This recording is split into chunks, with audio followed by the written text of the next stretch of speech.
Well,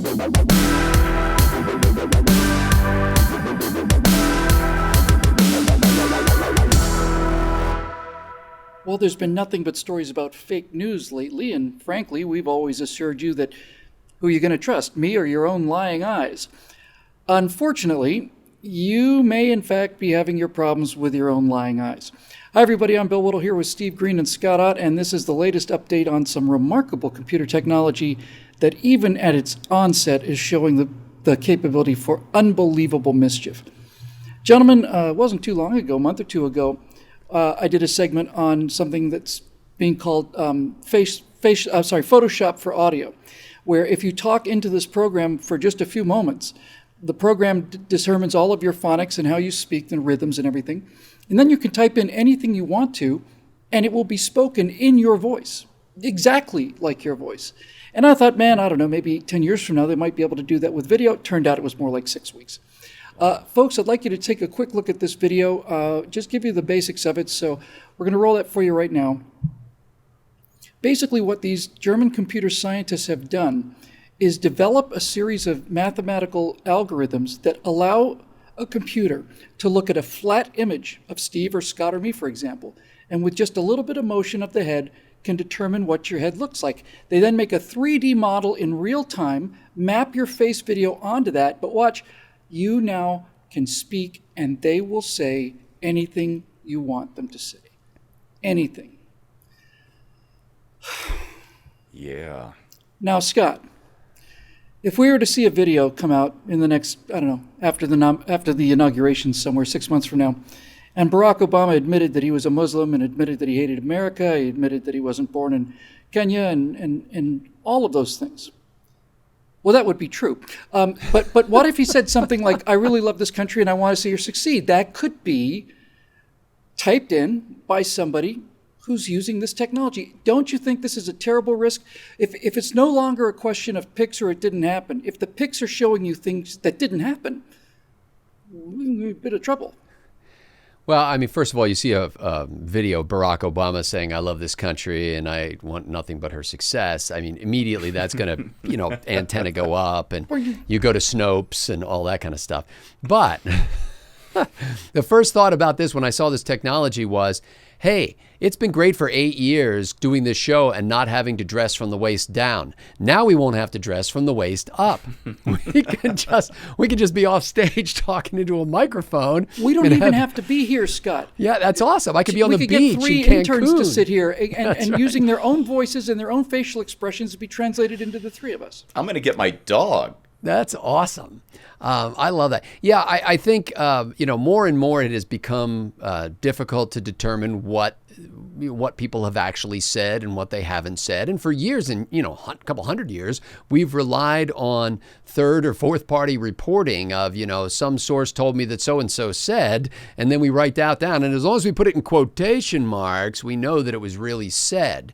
In the old days, journalists had this quaint notion of corroborating the source, where you'd have to get at least 2 people who were eyewitnesses to confirm that someone said or did something.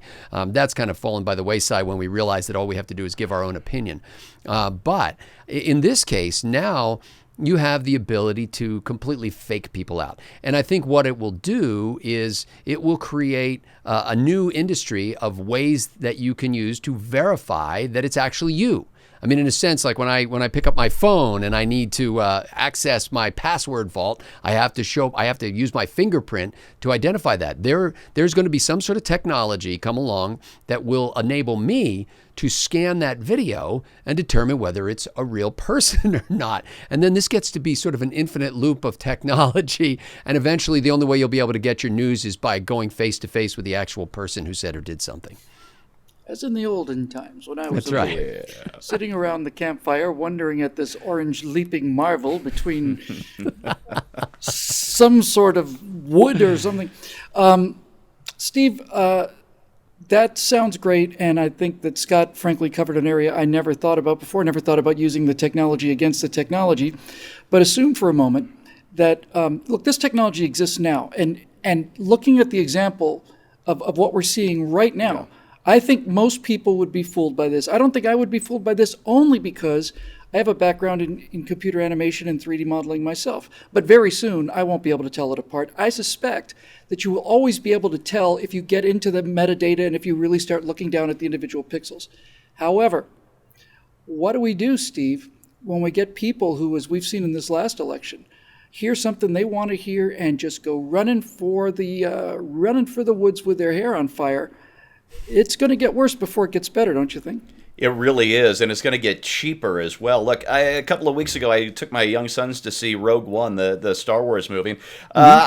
I was kind of dreading one part of it. I grew up watching all the old Hammer horror movies with Christopher Lee and Peter Cushing always playing Dracula and Van Helsing.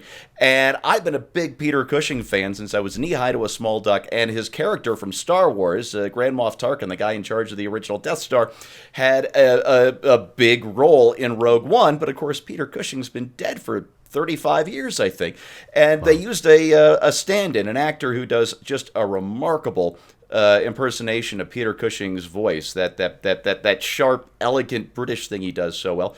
And I assume they had his face painted green, with all the markers and motion capture stuff. And it took a team of special effects people and an actor with his face all painted up, millions of dollars and months of effort to make what turned out to be a very convincing Peter Cushing as Grand Moff Tarkin.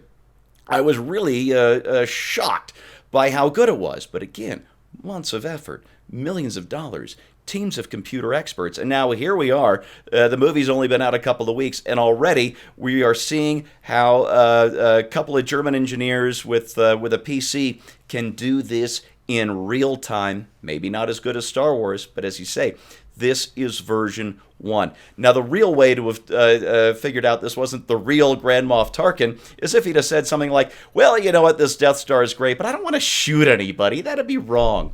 So before you decide whether something is real or not, listen to the context of what somebody is saying. Is it Donald Trump saying he's going to suspend the Constitution and impose martial law? Because that doesn't sound like Donald Trump to me. Is it Vladimir Putin saying, I'm going to adopt all the stray puppies and liberate Crimea? No, of course he's not going to say that. So listen to the context, and always, always, always no caveat emptor. Well, it's funny Steve mentioned that, because these are, in fact, two of the very points I'd like to close with. I think this technology, as I said, we did one on just the audio, and that was only a few weeks or a month or two ago, and already this technology is here. So there's good news and bad news, folks. The good news is you'll be able to have a chat conversation with Marilyn Monroe. Why talk to your mother when you can talk to Marilyn Monroe? Why not? Why aren't you James Dean, or why aren't you Brad Pitt? These sound fantastical, but I guarantee you we'll see this within a year or two. Guarantee it. That you'll be able to simply sit and speak into a microphone, and your voice and your face will be that of whatever particular celebrity people wanted. And I think that could be a lot of fun, frankly. I think it could be a lot of fun. But the danger is, of course, when people see things with their own eyes. That is a very convincing set of proof. Hillary Clinton's 60,000 emails were horrific, but she wouldn't have even been in the fight if we'd gotten one of them on camera. If she'd said one of these outrageous things on camera, then we would have had, really had a chance to use it against her, but she never did. Written words, they don't matter anymore. So I think the final word on this is simply this. We're going to have to start doing what we used to do in the olden days before computers and everything else, and that is we're going to have to learn how to weigh evidence. We're going to have to learn how to think critically. We're going to have to learn how to apply skepticism to the important things that we see, and we're going to have to verify for ourselves what information we're actually seeing. As Steve pointed out, and as Scott have pointed out, that's probably not going to be too hard. The problem is, I'm concerned that this technology is going to cause an even bigger split between the low information voters and the high information voters. And that, after a year like 2016, is something to keep you up late at night. For everybody here at BillWhittle.com, and especially our paying members at BillWhittle.com, I'm BillWhittle.com. Thank you for joining us, and we will see you next time.